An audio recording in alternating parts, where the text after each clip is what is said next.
ఇంటింటి రామాయణంలో ఏం జరిగిందో ఈరోజు ఈ వీడియోలో తెలుసుకుందాం. పార్వతి శ్రీకర్ కమల్ దగ్గరికి వెళ్ళడానికి బిగ్ బ్యాగ్ సదురుకుంటూ ఆలోచిస్తూ ఉంటుంది. అప్పుడే అక్కడికి వచ్చిన భానుమతి, అక్షయ్ ఇంకా రెడీ అవ్వకుండా ఇలా కూర్చున్నావేంటి పార్వతి, రాహుకాలం వచ్చేస్తుంది అని అంటూ ఉంటుంది భానుమతి. అప్పుడే ఇక పార్వతి ఇలా అంటూ ఉంటుంది, అత్తయ్య అసలు కూడా నాకు వెళ్ళాలని అనిపించడం లేదు. అక్షయ్ని వదిలి వెళ్ళాలంటే నాకు ఏదో దిగులుగా ఉంది. కానీ వెళ్ళకపోతే శ్రేయ అలాగే పల్లవి ఇద్దరూ బాధపడతారు అని అంటూ ఉంటుంది పార్వతి. అయితే అక్షయ్కి తనకు తాను కాఫీ కలుపుకోవడం కూడా రాదు. దగ్గరుండి మీరే అక్షయ్ని జాగ్రత్తగా చూసుకోండి అని చెప్తూ ఉంటే భానుమతి ఇలా అంటూ ఉంటుంది, ఏంటి పార్వతి చంటి పిల్లాన్ని అప్పజెప్పినట్టు అప్పజెప్తున్నావు? నువ్వెలాగో 4 రోజులుండి వచ్చేస్తావు, దీనికి ఇంత ఇలా చేస్తున్నావేంటి? అయినా నువ్వేమన్నా వేరే ఊరికైనా వెళ్తున్నావు కదా, ఊళ్ళోనే కదా ఉంటావు అని అంటూ ఉంటుంది భానుమతి. అయితే అప్పుడే పార్వతి అయితే అక్షయ్ గురించి, నేను ఇంటికి వచ్చేసాను అత్తయ్య, అక్షయ్ని వదిలి వెళ్ళాలంటే నా మనసు ఒప్పడం లేదు. రే అక్షయ్, నువ్వు గుర్తుపెట్టుకో, నేను లేని టైం చూసి అవని నిన్ను ఏదోలాగా తన వైపుకి తిప్పుకోవాలని ఏదో ఒక ప్రయత్నాలు ప్లాన్లు చేస్తూ ఉంటుంది. మోసం చేసి మసిపూసి మారేడికాయ చేస్తుంది. అందుకనే నువ్వు కొంచెం జాగ్రత్తగా ఉండాలి అని అంటూ ఉంటే అప్పుడే ఇక అక్షయ్ అయితే చెప్తూ ఉంటాడు, తను నా జీవితంలోకి ఇంకెప్పుడు రాదమ్మా, తనని నా దరిదాపుల్లో కూడా నేను రానివ్వను, నేను తనతో ఏమీ మాట్లాడను, కంగారు పడుకో అని అంటూ ఉంటాడు అక్షయ్. అయితే అప్పుడే భానుమతి, అయ్యాయా నీ అప్పగింతలు, వాళ్ళిద్దరూ కలిసే ఉండర్లే, వాళ్ళిద్దరూ ఎలా కలిసి అవుతారో నువ్వుండగా అని అంటూ ఉంటుంది భానుమతి. ఏంటత్తయ్య ఏమంటున్నారు అని అంటూ ఉంటుంది పార్వతి.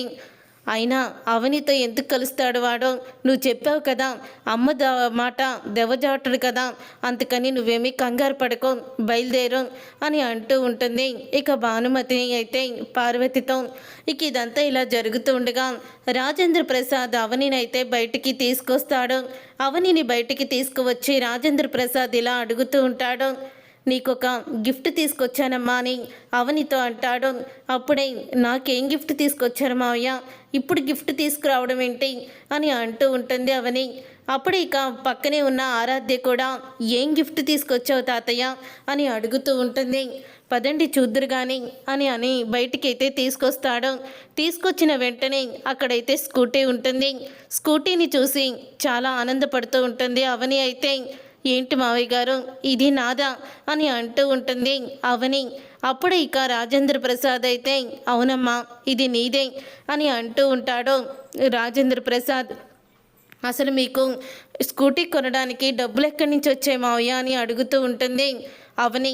అప్పుడే ఇక నేను డబ్బులు ఇచ్చి కొనలేదమ్మా, నాకు నా స్నేహితుడు గిఫ్ట్గా ఇచ్చాడు, తను అభిమానంతో ఇచ్చాడు. ఒకప్పుడు మన కంపెనీలోనే పనిచేసి ఇప్పుడు వేరే కంపెనీ పెట్టుకొని మంచి స్థాయిలో కూడా ఉన్నాడు.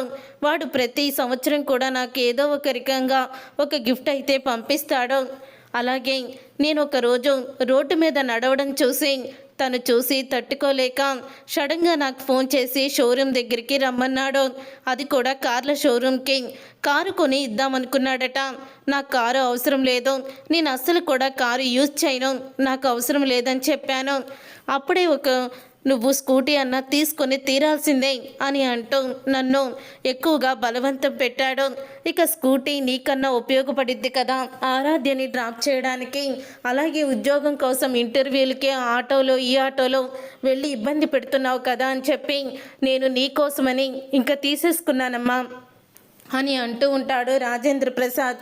ఈ స్కూటీ నీకు నచ్చిందా అని అంటూ ఉంటే, మావయ్య గారు మీరు మీకోసం కొనిస్తే అది నా కోసం తీసుకువచ్చారు, ఆనందంగా ఉండకుండా ఏం చేస్తుంది చెప్పండి, ఈ స్కూటీ నీకు నచ్చిందా అని అంటూ ఉంటే, నచ్చింది మావయ్య, ఒకవేళ నువ్వు ఈ స్కూటీ వద్దన్నావనుకో, మా ఫ్రెండు ఎలాగైతే నేను వద్దంటే ఫీల్ అవ్వాడో అలాగే నేను కూడా ఫీల్ అవ్వాల్సి వస్తుంది అని అంటూ ఉంటాడు రాజేంద్ర ప్రసాద్.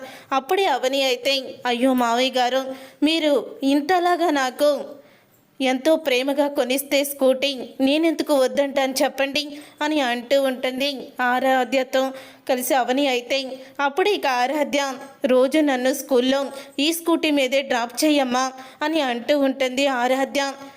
చేస్తానమ్మా అని అంటూ ఉంటుంది అవని. అప్పుడే ఆరాధ్య అయితే ఇక స్కూటీ మీద ఎక్కి స్కూటీ నడుపుతున్నట్టు అంటూ ఉంటుంది, నాకు కూడా నేర్పేయమ్మా, నిన్ను వెనకాలే కూర్చోబెట్టుకొని నువ్వెక్కడికి కావాల్సి ఉంటే అక్కడికి నేను తీసుకువెళ్ళిపోతాను నిన్ను అని అంటూ ఉంటుంది ఆరాధ్య. ఆరాధ్య మాటలకి ఆనందపడుతూ ఉంటుంది అవని, రాజేంద్ర ప్రసాద్ ఇద్దరు కూడా. తర్వాత ఇక కమల్, శ్రీకర్ ఇద్దరు కూడా శ్రేయాని, పల్లవిని పిలుస్తారు. ఇద్దరు కూడా వంటగదిలో ఉంటారు. హే శ్రేయ, ఎక్కడున్నావే అని గట్టిగా పిలుస్తూ ఉంటాడు. అక్క, వీళ్ళు మళ్ళీ పిలుస్తున్నారే అని అంటూ ఉంటుంది శ్రేయ. మళ్ళీ కొడతారో ఏంటో, ఇప్పుడు ఏం చేద్దాము అని అంటూ ఇద్దరు కూడా భయపడిపోతూ ఉంటారు. అప్పుడే ఇక శ్రీకర్ అయితే, ఎక్కడున్నారో, మీరు వస్తారా, మమ్మల్ని రమ్మంటారా అని అడుగుతూ ఉంటే అప్పుడే ఇక ఆ మాట విని వెంటనే, అక్క, ఇప్పుడు మనం వెళ్ళకపోతే వాళ్ళే వచ్చి ఎలాగైనా సరే మనల్ని ఇక్కడే కొట్టేటట్టు ఉన్నారు. ఇప్పుడు కనుక మనం వెళ్ళకపోతే తర్వాత వాళ్ళు ఇక్కడికి వస్తారు. అసలే వంటగది, మనం దీంట్లో నుంచి తప్పించుకోలేము, పద మనమే అక్కడికి వెళ్దాము అని అంటూ ఉంటుంది పల్లవి. ఇద్దరు కూడా వాళ్ళిద్దరి దగ్గరికి వెళ్తారు. ఒకరి చేతిలో చీపిరి, ఒకరి చేతిలో మాఫ్ పెట్టే కర్ర చూసి వాటితో కొడతారేమో అని ఇద్దరు భయపడుతూ ఉంటారు. అప్పుడే ఏం చేస్తున్నారు లోపల అని అంటూ ఉంటాడు శ్రీకర్, కమల్ ఇద్దరు కూడా. అత్తయ్య గారు వస్తున్నారు ఇక్కడ ఉండడానికి, అందుకని వంట చేస్తున్నాము అని అంటూ ఉంటుంది శ్రేయ. అయితే మా అమ్మ వస్తుందా, ఎందుకు వస్తుంది, ఇంట్లో ఉండనని వెళ్ళిపోయింది కదా అని కమల్ అనేసరికి, ఇంట్లో పెద్దవాళ్ళు ఉంటే బాగుంటుందని మేమే రిక్వెస్ట్ చేస్తే అత్తయ్య గారు వస్తున్నారు అని అంటూ ఉంటుంది పల్లవి. అవునా, అయితే మా అమ్మ వస్తుందన్నమాట. చూడండి, మా అమ్మ వచ్చేసరికి ఇల్లంతా కూడా నీట్గా ఉండాలి. ఒకవేళ ఇల్లు నీట్గా లేకపోతే మా అమ్మ గుమ్మంలో నుంచి వెనక్కే తిరిగి వెళ్ళిపోతుంది అని అంటూ ఉంటే అప్పుడే ఇక ఆ మాట విని పల్లవి అయితే, ఏంటి వెళ్ళిపోతారా అని అంటూ ఉంటుంది పల్లవి. రే అన్నయ్య, ఇదేంట్రా, అమ్మ ఇంటికి వచ్చేస్తుంది, ఇప్పుడు మనం తాగడానికి కుదరదేమో అని అంటూ ఉంటాడు కమల్. అయితే అప్పుడే మీ తాగుడు మానిపించడానికి అత్తయ్య గారికి ఇష్టం లేకపోయినా ఇక్కడికి రమ్మని చెప్పాను, అత్తయ్య గారు ఖచ్చితంగా వస్తారు అని పల్లవి మనసులో అనుకుంటూ ఉంటుంది. మా అమ్మ వచ్చేసరికి ఇల్లంతా నీట్గా ఉంచండి, మొత్తం నువ్వేమో చీపురితో తుడు శ్రేయ, నువ్వేమో మాఫ్ పెట్టు పల్లవి అని ఇద్దరికీ కూడా ఇద్దరు పనులు అయితే అప్పచెప్తారు. తర్వాత ఇక ఇద్దరు పనులు అప్పచెప్పడంతో అప్పుడే ఇద్దరు ఇల్లంతా కూడా చాలా నీట్గా శుభ్రంగా చేసేస్తారు. అది చూసి కమల్, శ్రీకర్ ఇద్దరు కూడా ఎంతో ఆనందపడుతూ ఉంటారు. అప్పుడే ఇక పని పూర్తయ్యి వాళ్ళ దగ్గరికి వచ్చి అలసిపోయి ఉంటారు శ్రేయ, పల్లవి. ఏంటి, మేము చెప్పిన పనంతా కూడా చేసేసారా అని అడుగుతూ ఉంటే, మీరు చెప్పిన పనంతా కూడా చేసేసాము, ఇక పనేమీ లేదు అని శ్రేయ అంటుంది. మరి అమ్మకి హారతి ఇవ్వరా, వెళ్ళి హారతిని అంతా కూడా సిద్ధం చెయ్యండి దిష్టి తీయటానికి అని అంటూ ఉంటాడు కమల్. అయితే అమ్మ ఇంట్లో నుంచి వెళ్ళిపోయాక మొట్టమొదటిసారి వస్తుంది కాబట్టి హారతి ఇచ్చి అమ్మకి స్వాగతం పలకాలి కదా అని చెప్తూ ఉంటే అప్పుడే కాదు విని, సరే సిద్ధం చేస్తాము అని అంటూ లోపలికైతే వెళ్తారు. తర్వాత పార్వతి అయితే బయలుదేరుతూ ఉంటుంది. మీ అమ్మ ఇప్పుడు అక్కడికి ఎలా వెళ్తుందిరా అని అడుగుతూ ఉంటుంది భానుమతి. క్యాబ్ బుక్ చేస్తాను నానమ్మ, క్యాబ్లో వెళ్తుంది అని అంటూ చెప్తూ ఉంటాడు అక్షయ్. అయితే ఇక బయటికి వచ్చి అక్షయ్ అయితే క్యాబ్ బుక్ చేద్దామని చెప్పి బుక్ చేస్తూ ఉంటాడు. కానీ క్యాబ్ అయితే బుక్ అవ్వదు. ఇదేంటి, క్యాబ్ ఏమీ బుక్ అవ్వడం లేదు, ఏమీ చూపించడం లేదు అని అంటూ ఉంటాడు అక్షయ్. అయితే అప్పుడే అది విని భానుమతి అయితే, అయ్యో రాహుకాలం వచ్చేస్తుంది, రాహుకాలం మరి ఇంకో గంటలో వచ్చేస్తుంది, మరలా 4 రోజుల వరకు ముహూర్తాలు లేవు, 4 రోజుల తర్వాత మళ్ళీ వెళ్ళాలి, ఇప్పుడు ఎలా పార్వతి అని అంటూ ఉంటుంది భానుమతి. అత్తయ్య, నేనేమన్నా కొత్తగా పెళ్ళైన పెళ్లి కూతుర్న మంచి చెడు ఆలోచించుకొని గడపలో అడుగు పెట్టడానికి అని అంటూ ఉంటుంది పార్వతి. నువ్వు కొత్త పెళ్లి కూతురు అయినా కాకపోయినా ఆ ఇంటి కోడలివి, కోపంగా ఆ ఇంటిని వదిలేసి వచ్చేసావు, మళ్ళీ ఆ ఇంట్లోకి అడుగు పెడుతున్నావు కాబట్టి కొత్తగా అడుగు పెడుతున్నట్టే అని అంటూ ఉంటుంది భానుమతి. నువ్వు వెళ్ళే మంచి కాలం ముహూర్తం ఉండాలి, మంచి కాలం అయ్యి ఉండాలి. అందుకని రాహుకాలంలో నువ్వు ఆ ఇంట్లో అడుగు పెట్టకూడదు. నువ్వు ఆ ఇంటి నుంచి ఎప్పుడొచ్చినా నేను కాదనను, కానీ నువ్వు మాత్రం మంచి ముహూర్తంలోనే ఇప్పుడు వెళ్ళి అడుగు పెట్టాలి అని అంటూ ఉంటుంది భానుమతి.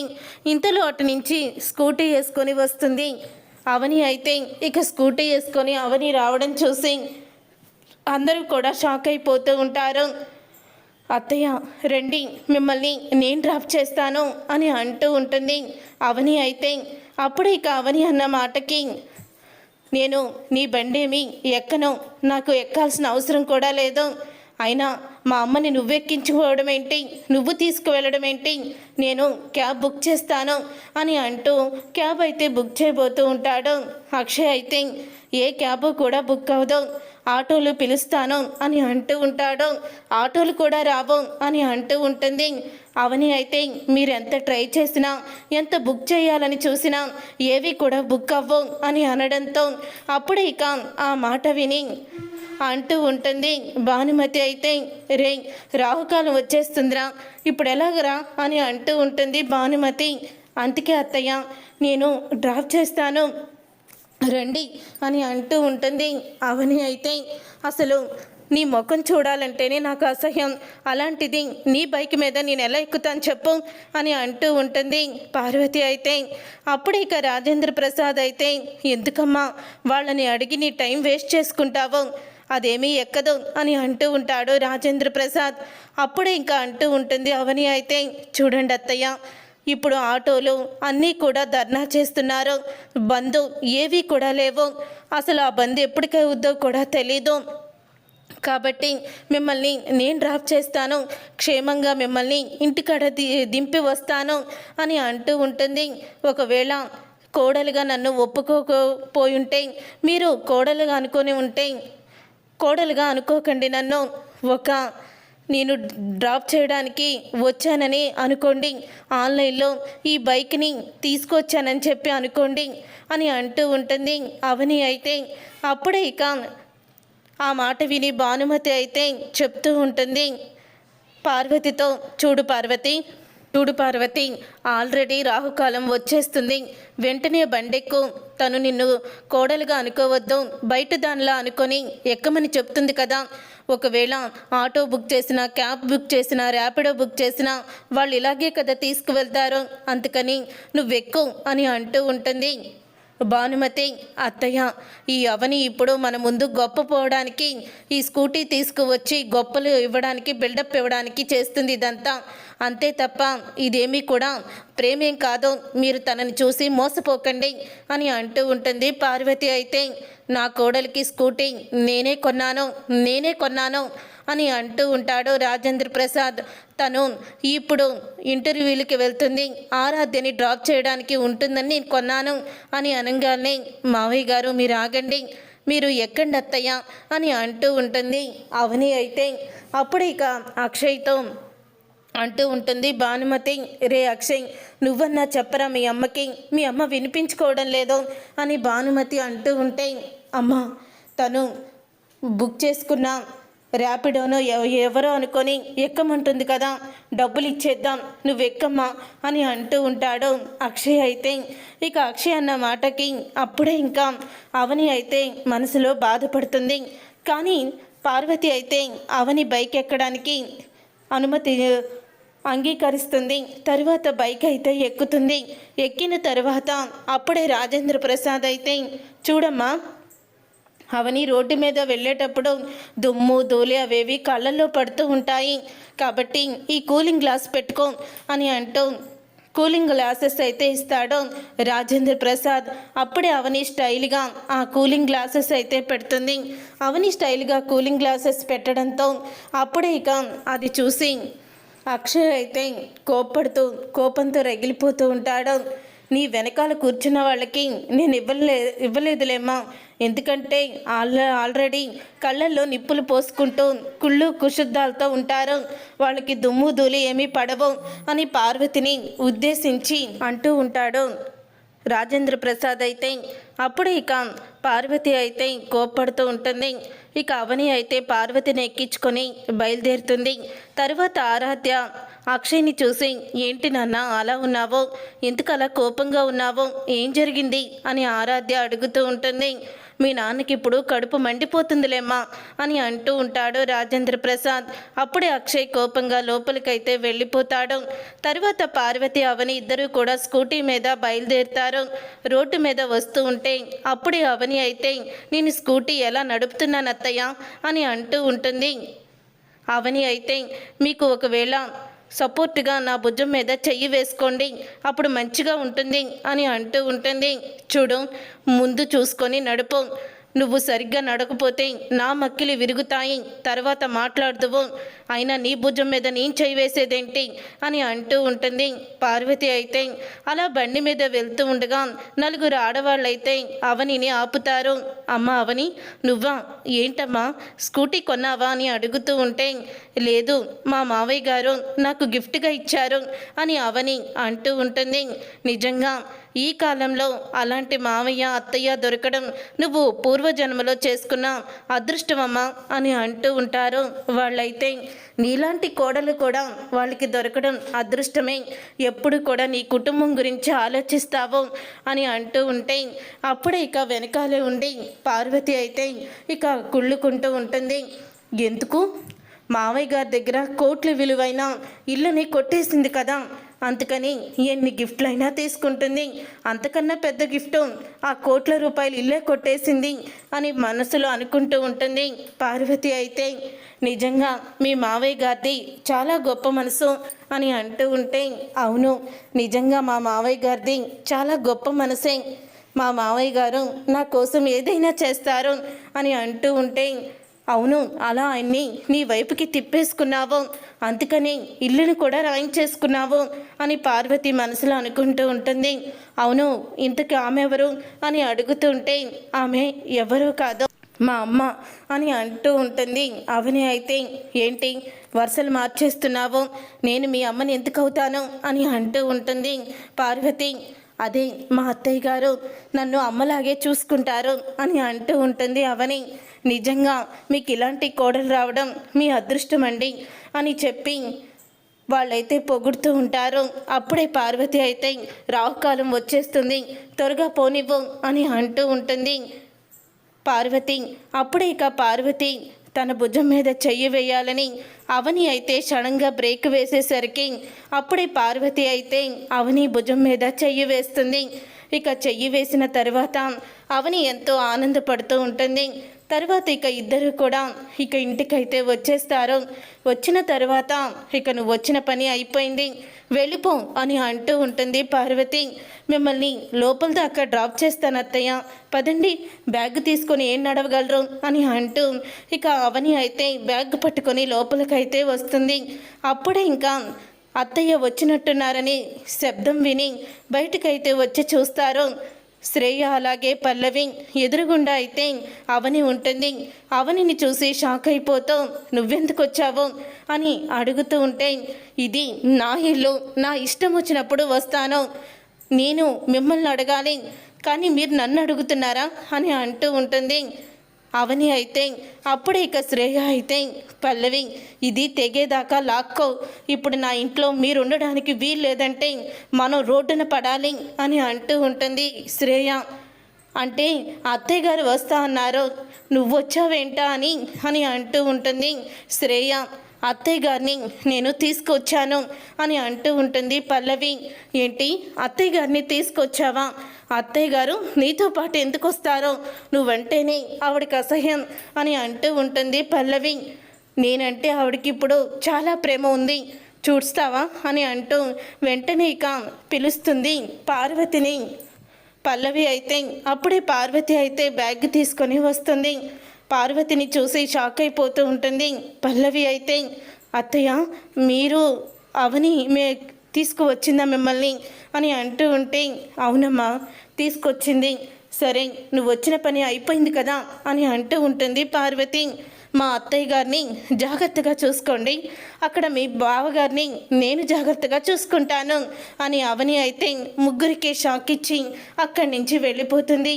చూసారుగా ఫ్రెండ్స్, మరి రాబోయే కథలో అక్షయ్ని అవని ఎలా మార్చబోతుంది, ఏం జరగబోతుంది అనేది రాబోయే ఎపిసోడ్లో తెలుసుకుందాం. ఈ వీడియో మీకు నచ్చితే తప్పకుండా లైక్ చేసి ఈ ఛానల్ని సబ్స్క్రైబ్ చేసుకొని పక్కనే ఉన్న గంట సింబల్పై ఆల్ని క్లిక్ చేయండి. అప్పుడే మేము పెట్టే ప్రతి వీడియో మీరు మిస్ కాకుండా చూసేవచ్చు.